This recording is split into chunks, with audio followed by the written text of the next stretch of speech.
Bonjour, je m'appelle Mathilde, j'ai 13 ans et j'ai eu une algodystrophie à la jambe gauche à l'âge de 11 ans. Elle a duré presque un an. Mes douleurs se localisaient au niveau du péroné et n'étaient pas changeantes à ce niveau-là. Elles étaient permanentes et pouvaient parfois être très violentes. De mon point de vue, l'algodystrophie est envahissante, que ce soit pour les rendez-vous médicaux, les rendez-vous chez le kiné ou les douleurs, etc. De mon expérience, il n'existe pas de médicaments pour éliminer la maladie, mais que des médicaments pour soulager les douleurs. Mais quand l'algodystrophie n'est plus là, on est soulagé, on est très heureux. Algodystrophie, Causalgie, Sudeck atrophie, syndrome épaule-main. algoneurodystrophie. Toutes ces maladies au nom compliqué en I ont été regroupées en une seule expression, Le SDRC en français, le syndrome douloureux régional complexe, ou CRPS en anglais, on leur a mis un point sur le I. Syndrome car responsable de différents symptômes. Douloureux, au point qui nous rend grincheux. Régional, car on ne sait pas trop où il se décale. Complexe, car il est compliqué et rend les gens perplexes. comme devant la douleur, on n'est pas tous égaux. Pour simplifier, entre nous, on l'appellera l'algo. Sa complexité est réelle pour les médecins, comme pour les jeunes comme toi qui en sont atteints, et leurs familles. Il n'existe pas un seul traitement ni un médecin capable de guérir tout seul une algo. Il est indispensable que des professionnels de santé, aux compétences différentes, se concertent et constituent une équipe pour accompagner enfants, adolescents et familles vers la guérison, tous ensemble. Tu n'es donc pas tout seul devant cette maladie.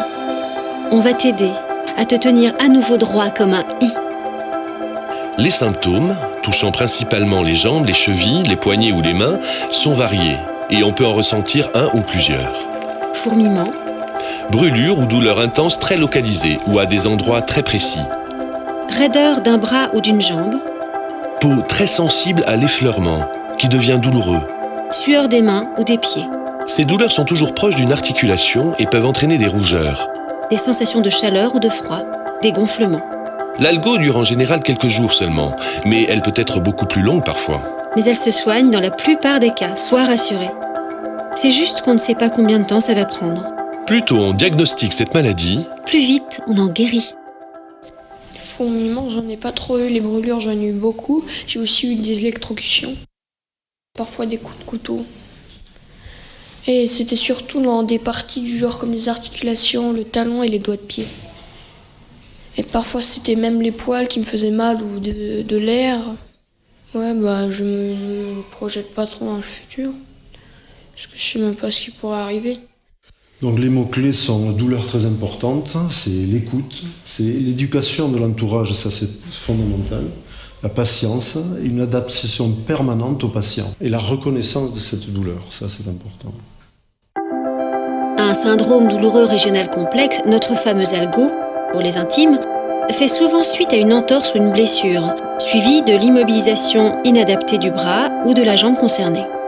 on le repère souvent parce que la douleur ressentie est anormalement importante par rapport à la blessure qui aurait dû être guérie par l'immobilisation. Le système nerveux est devenu en fait très irritable et il réagit violemment en ayant la mémoire de la blessure.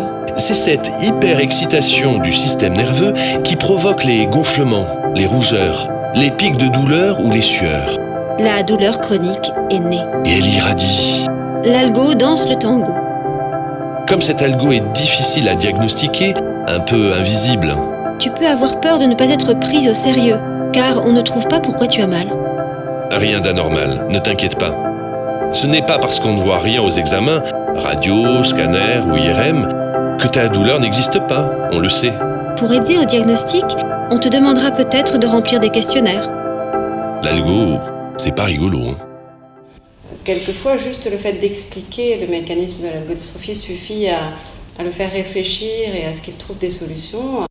Il ne faut pas se décourager devant le fait qu'on ne comprenne pas tout dans les mécanismes physiopathologiques de ces douleurs et qu'il y ait effectivement un côté magique, c'est-à-dire ça apparaît brutalement, ça disparaît tout aussi brutalement, on ne sait pas quand, on ne connaît pas le délai, mais être extrêmement encourageant vis-à-vis de ces familles parce que ça va passer.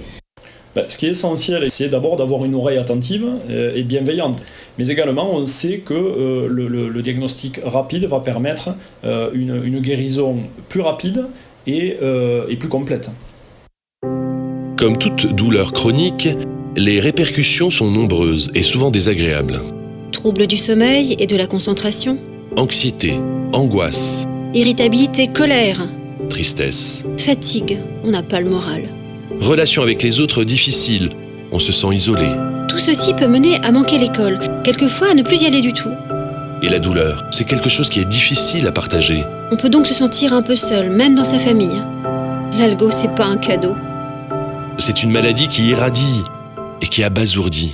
Quand on a mal, c'est le corps qui a mal, c'est un signal. Souvent, des fois la douleur est tellement forte que les gens, ils n'arrivent plus trop à rêver.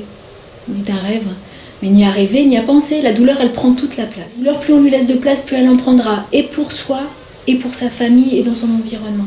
Donc moi, je travaille beaucoup avec les familles et les jeunes sur le fait que la douleur, elle appartient à l'enfant, qu'elle va s'inviter dans les relations, mais qu'elle doit être contenue. On s'en occupe familialement, mais il faut que chacun garde sa place absolument et tenter d'aider à diminuer les angoisses autour de la douleur.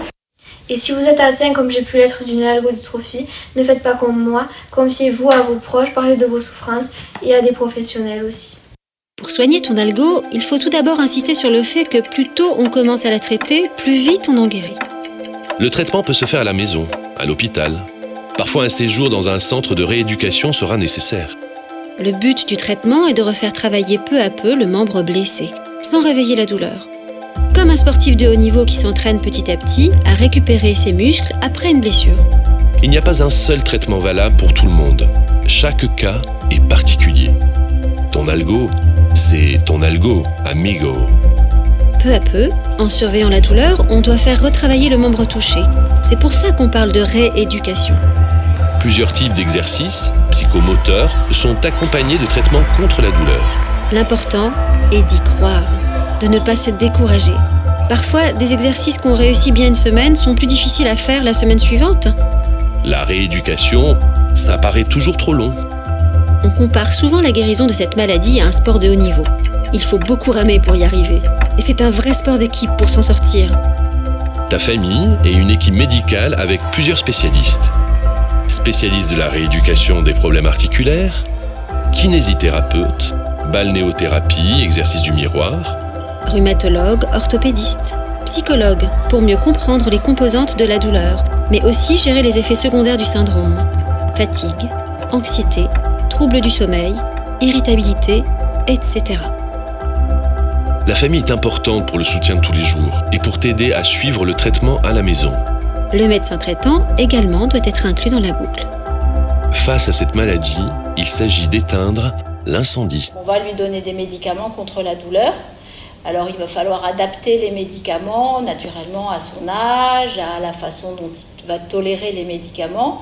Et le but de ces médicaments, ça va faire en sorte que la douleur ne soit pas trop importante pour qu'il puisse faire toute la rééducation et toute la kinésithérapie qui est indispensable. Alors moi je crois que ce qui est très important de savoir dans l'algodystrophie, c'est que l'algodystrophie c'est une maladie bénigne dont on guérit toujours. Donc ça c'est vraiment le message qui est important à faire passer.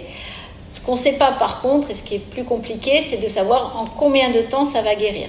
L'algodystrophie, ça survient quand même très souvent dans un contexte de fragilité psychique, pour une raison ou pour une autre, soit parce que c'est l'adolescence, soit parce qu'il y a eu un deuil dans la famille, soit parce qu'il y a eu un événement particulier ou un traumatisme, quelque chose qui a impliqué ça.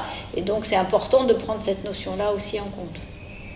En résumé, si l'algo, le syndrome douloureux régional complexe, est un sérieux adversaire, tu dois l'affronter en équipe pour réussir le challenge de la guérison. Tu as ton équipe perso avec tes parents, tes frères et sœurs, et tu as ton équipe soignante au complet.